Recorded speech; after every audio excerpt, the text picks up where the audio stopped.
Em nome do Pai, do Filho e do Espírito Santo. Amém. Ave Maria, cheia de graça, o Senhor é convosco. Bendita sois vós entre as mulheres, e bendito é o fruto do vosso ventre, Jesus. Santa Maria, Mãe de Deus, rogai por nós, pecadores, agora e na hora de nossa morte. Amém. Ó Maria concebida sem pecado, Rogai por nós que recorremos a vós. São José, Rogai por nós. deixe-vos assentar.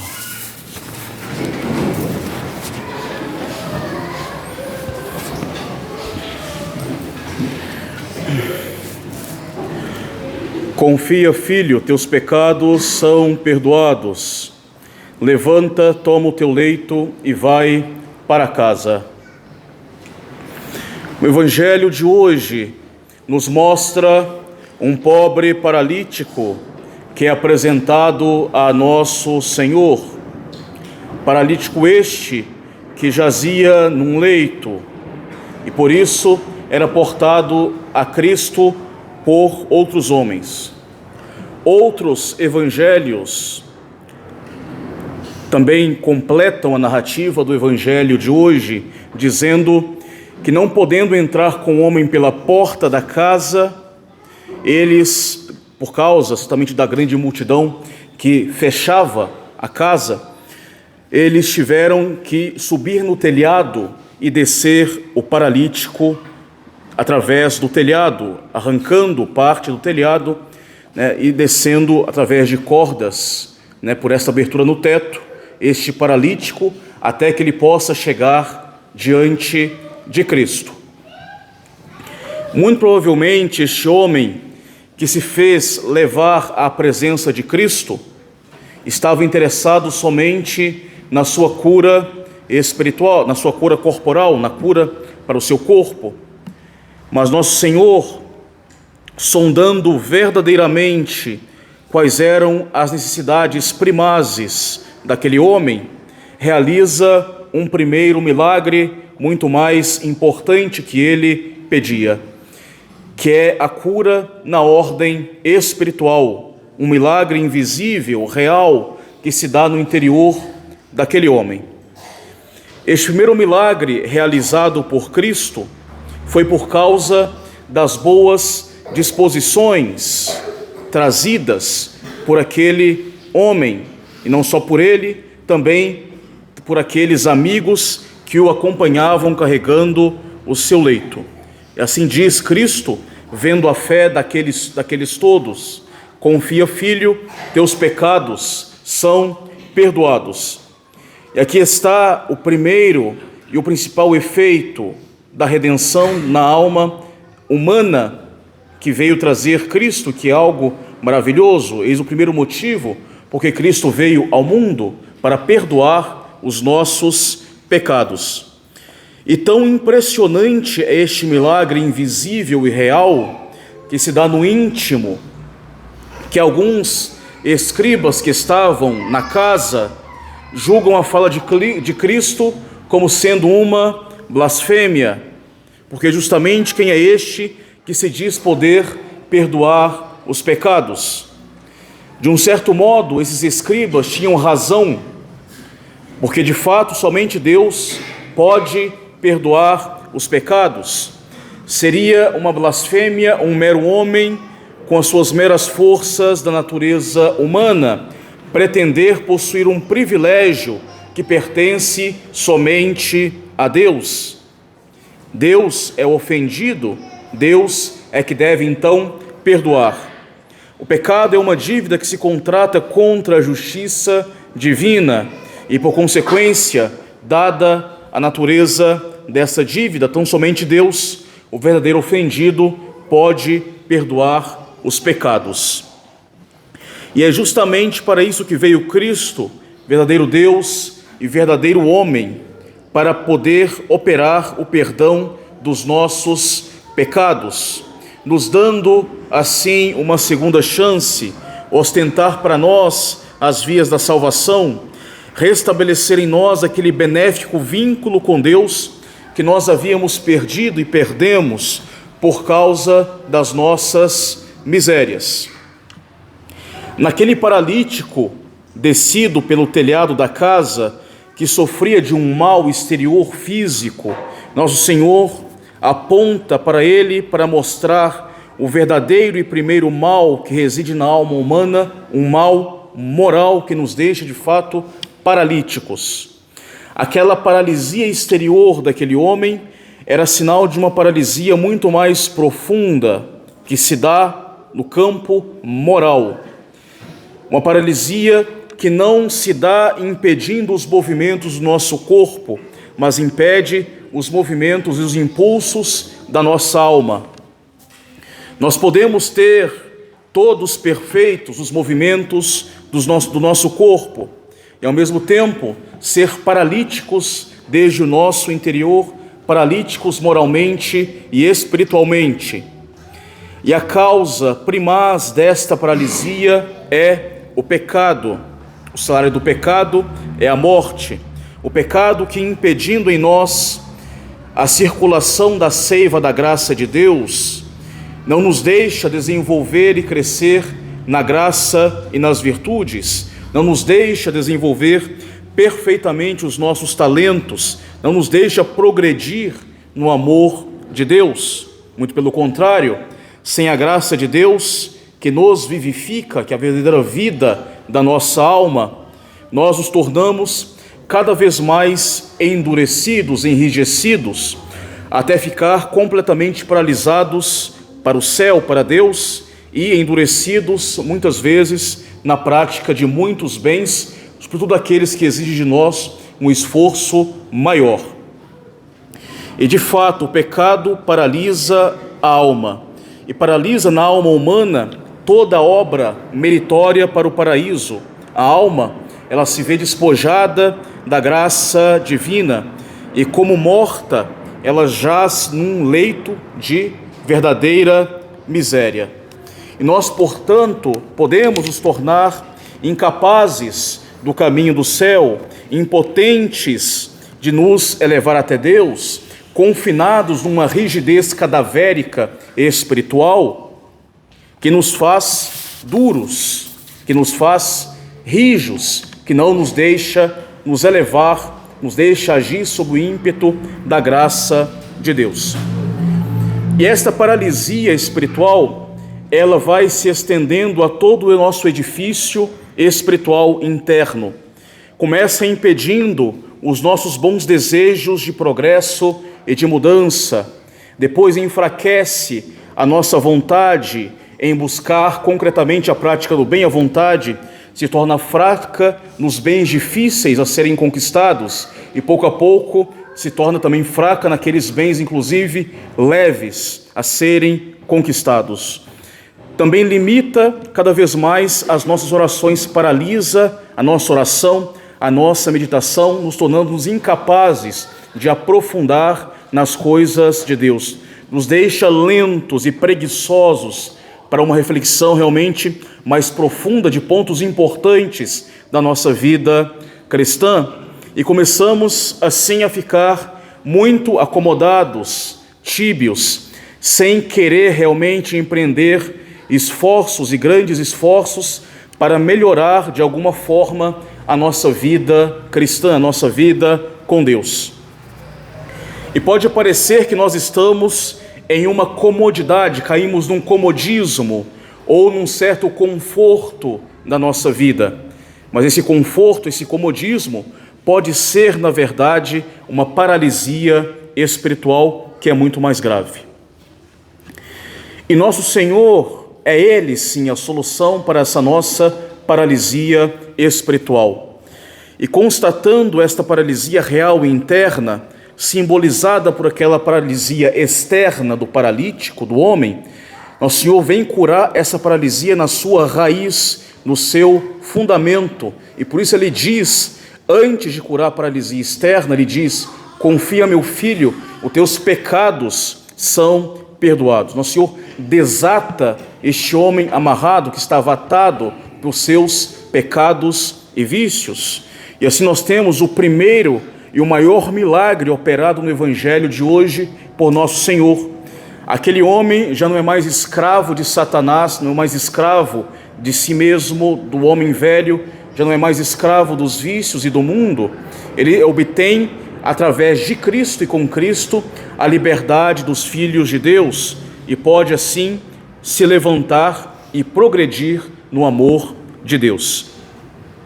E assim Deus também se volta para cada um de nós em nossa vida pessoal, agindo conosco com grande misericórdia. Ele vem para curar as nossas paralisias espirituais, nos dando primeiramente o perdão dos nossos pecados, sanando o problema pela causa, sanando o problema na sua raiz, que é o pecado, que é o mal moral.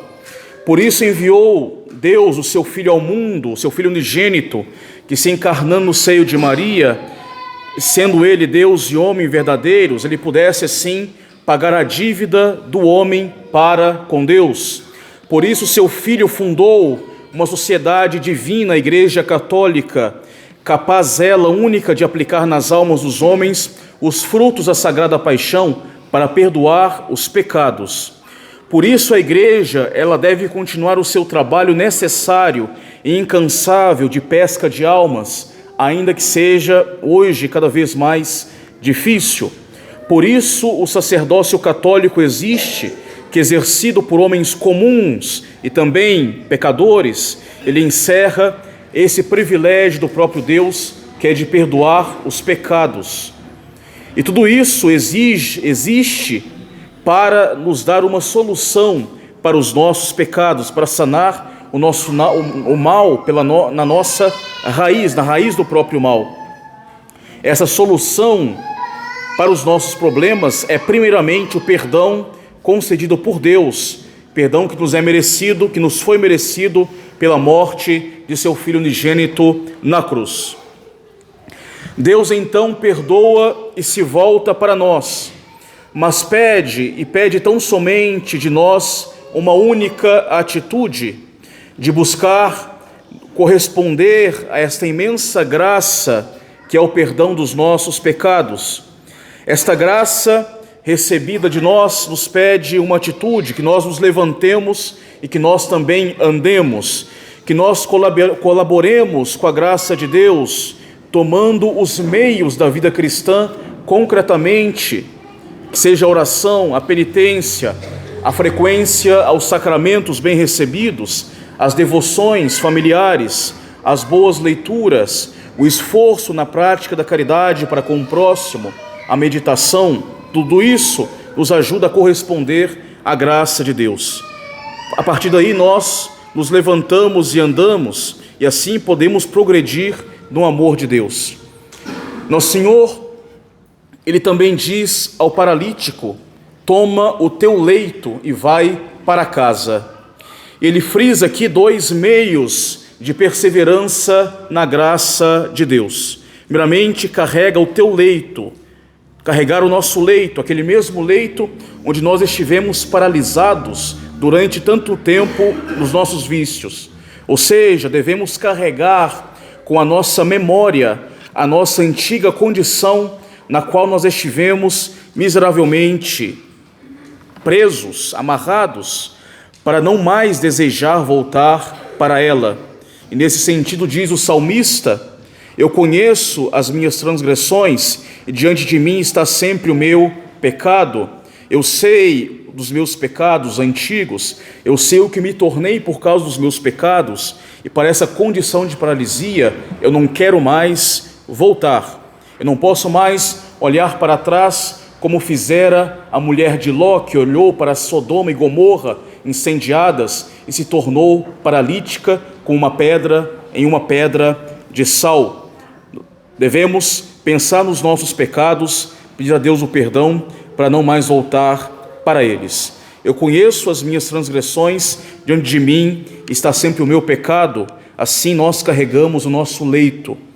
Carregamos também o nosso leito numa atitude de abnegação. O nosso Senhor diz: quem quiser vir após mim, abnegue-se a si mesmo, tome a sua cruz a cada dia e me siga. Carregar com coragem as cruzes cotidianas, oferecendo-as a Deus também como penitência pelos nossos pecados. Enfim, nosso Senhor nos manda ir para casa. Vai para a tua casa.